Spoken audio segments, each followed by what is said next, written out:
c'est toujours et ce sera toujours avec une joie immense et un bonheur ineffable que je prends la parole ce matin devant ce lutrin et devant cette auguste assemblée au nom de la communauté chrétienne de la paroisse de Mélène Maranatha pour vous adresser ces quelques lignes en l'occasion de votre visite dans nos installations paroissiales.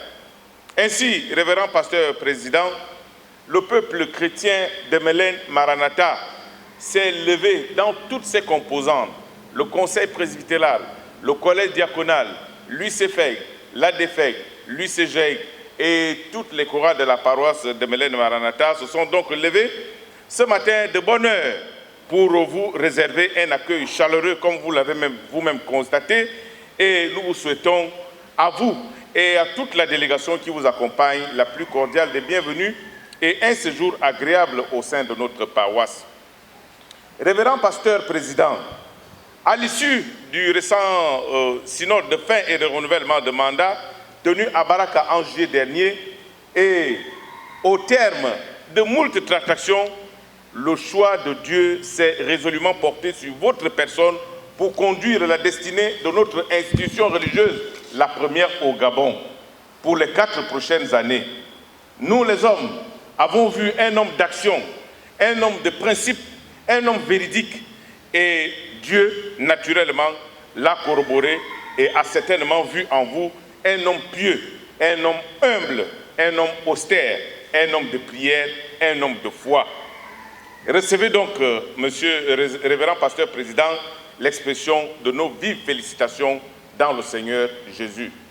Nous prions que Dieu vous multiplie la sagesse comme il avait fait à Salomon, afin que la folie des grandeurs qui malheureusement s'empare souvent de nos bergers ne vous accapare jamais. Nous n'en avons aucun doute d'ailleurs. Révérend pasteur président, vous avez intitulé votre programme missionnaire « La foi et les actes ». Et nous commençons d'ores et déjà à vivre ces actes de foi à travers tout le pays. Nous citons pêle-mêle l'apôtre de la première pierre du collège évangélique de Mélène et le don des tables-bancs au lycée éponyme. Les dons tous azimuts dans les lycées et collèges du Gabon. La pastorale nationale des Lopes avec la symbolique de l'acte de repentance de tout le corps pastoral, etc., etc., etc.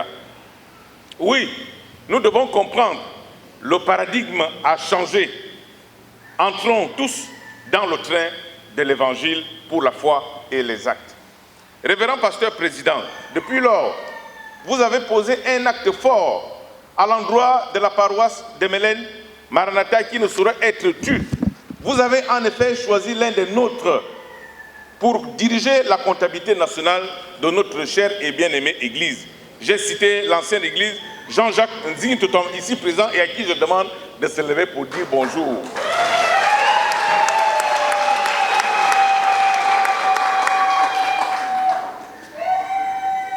Soyez-en remerciés, révérend pasteur président, et que Dieu continue de veiller sur vous et sur votre œuvre pour toujours. La Bible nous dit que ce Dieu est esprit. Il veut que ceux qui l'adorent en esprit et en vérité. Nous invitons donc le peuple chrétien de notre Église à s'armer non plus jamais des armes humaines, mais des armes spirituelles pour le renouveau de notre Église.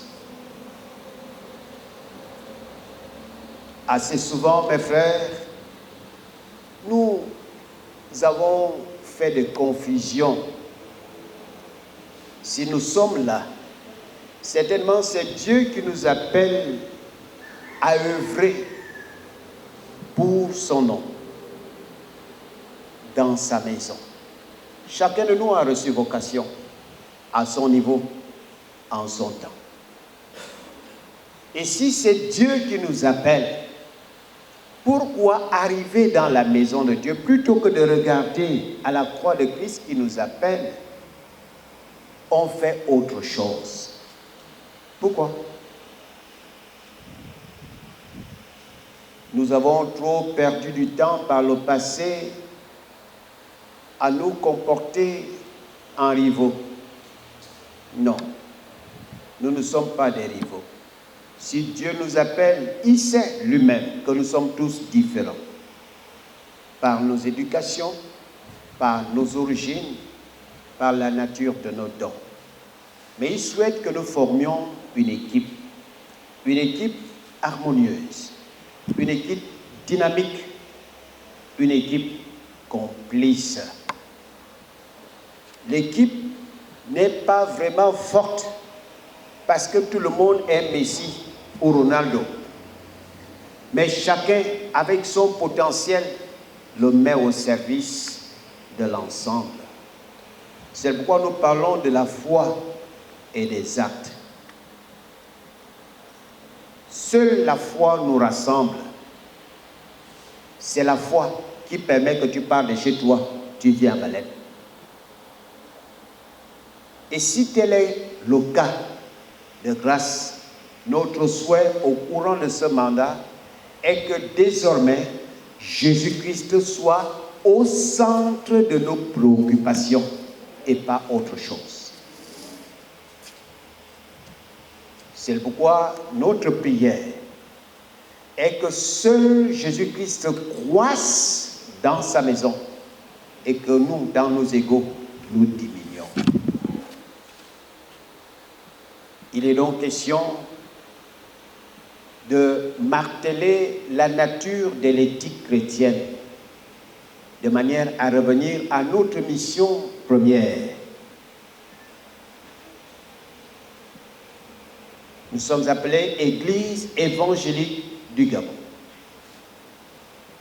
L'évangile, c'est pour annoncer la bonne nouvelle.